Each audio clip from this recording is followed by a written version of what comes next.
Hey, what have I here? Bring a video on Dragon Ball Z Dokkan Battle. In this video, we're going to be doing the full breakdown and how to complete the Extreme Z battle with some team builds and little tips and some guidance for the Extreme Z Awakening of Super Saiyan Blue Kaioken Goku. So with that, if you're new to my channel, like, subscribe, comment below, do all that good stuff. Let's go ahead and dive right in. So Global does finally get this amazing unit here, and on particular teams, this unit is a beast of a unit, but you got to make sure you have them set up, correctly. But when you start looking at this unit here, the first and foremost thing that it increased was its stats, and its stats got a really nice boost.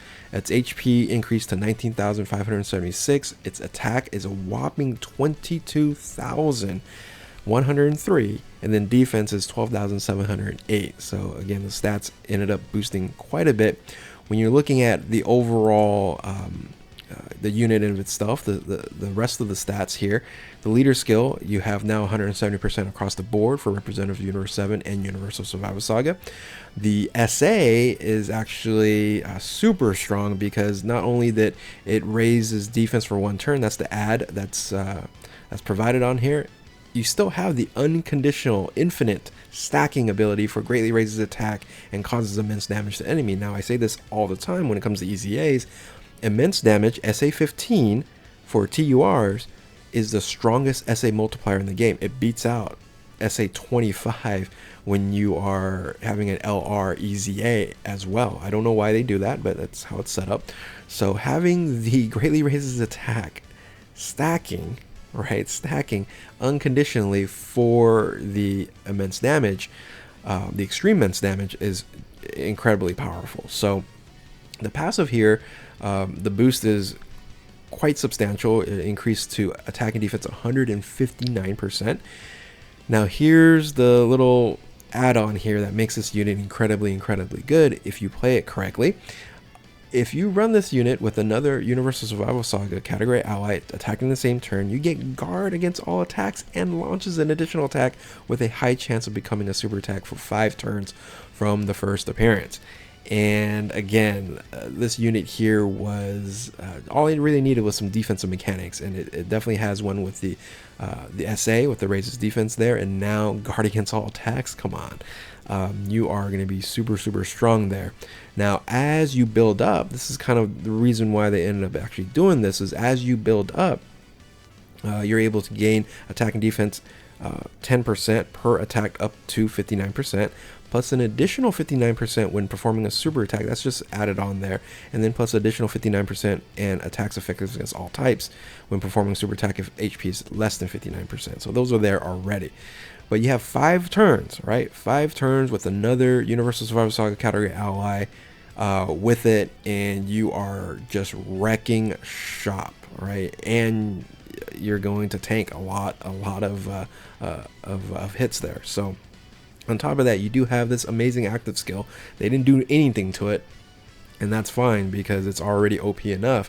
Now you have the stat boost, and it's going to be incredible. So the Spirit Bomb here causes ultimate damage to enemy and raises attack by 30% for 1 turn, and then the activation can be activated when HP is 59% or less with 3 or more Representative Universe 7 category allies on one team.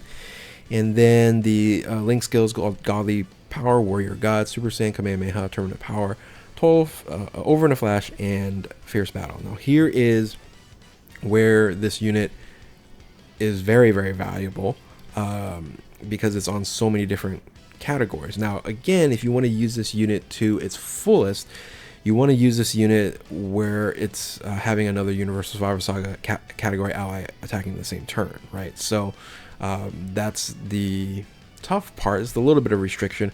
And you can still run this maybe as a sub floater if you don't have anyone else to use and you just want some ability to do some more damage, and being in 3rd position is still fine. I think you'd be okay with the raises defense for 1 turn while you stack up the defense up to 59%. Once you're able to build that up, you should be okay.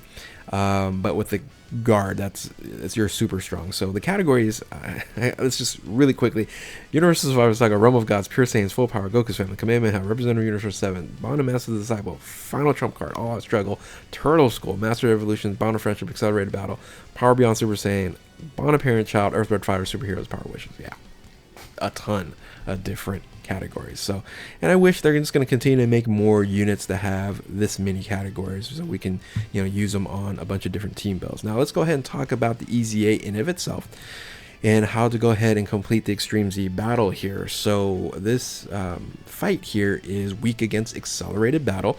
However, once you're past level 20 or above, you are going to have a huge restriction for damage restriction. So you are weak against, but the damage reduction against all super class units. So you're only supposed to run extreme class units. You might have to run some super class units just to fill out a team because you are now limited. And then all int and physical units, basically you don't do any damage. So the best units really to bring are extreme AGL and accelerated battle.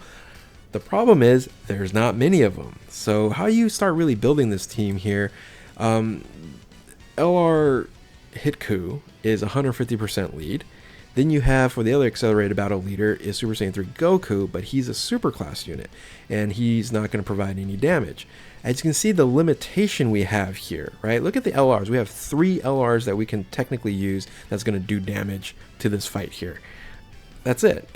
And the rest of the super class we're not using, and Metal Cooler and Janemba we can't use either. And those two would have been very, very helpful. And look at the small opportunity that you can run for AGL accelerated battle EZA units, or I'm sorry, not EZA, extreme class units. Very tiny amount. So you're going to have to be a little bit creative to build these teams. So generally what you want to do, if you want to have at least a little bit more of a leader skill boost, you can bring LR Hitku as like your leader, or it could be vice versa, and then the friend can be the other individual, so that's going to be 170%, so you have a little bit of additional boost. You do have 2 more units that you can run as well. Both of them are, you're not going to do any damage on either one because they're super class units, but being able to run the Gamma 1 or Gamma 2 as a leader, as a secondary leader or a main leader, you're going to have to run with their categories, because accelerated battle they can boost up to 200%, but you're going to be bringing in artificial life forms or androids and special pose, right? So again, very limited when it comes to doing that. So let's look at the different teams that you can really build. So if you're going to do that whole sub Super Saiyan 3, you can bring a team just like this, or you can have a double Hitku. That's probably what I'm going to do, is a double Hitku. I think the units that you can easily run here is something like this, with Rose as a support unit. I think this could easily complete the fight. And you have some other units that you can run here with on the end there, with like Frieza, EZA Frieza, Transforming Frieza, Kid Buu. You can even run Janemba on this team here.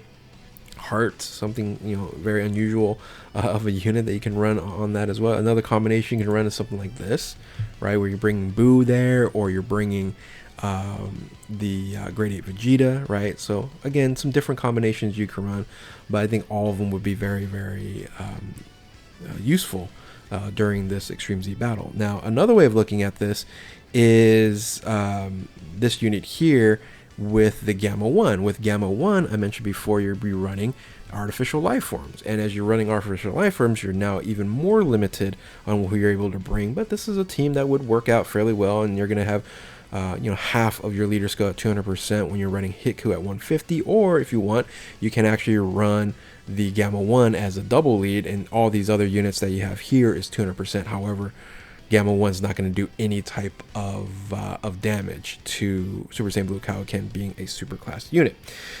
Now, some other options you can run is in a sense, a Wicked Bloodline team. So this can be very useful here as well. This has 3 AGL extreme units, and it'll be okay. Yes, you're running some free-to-play units here, so this can be free-to-play friendly. And I think it's fairly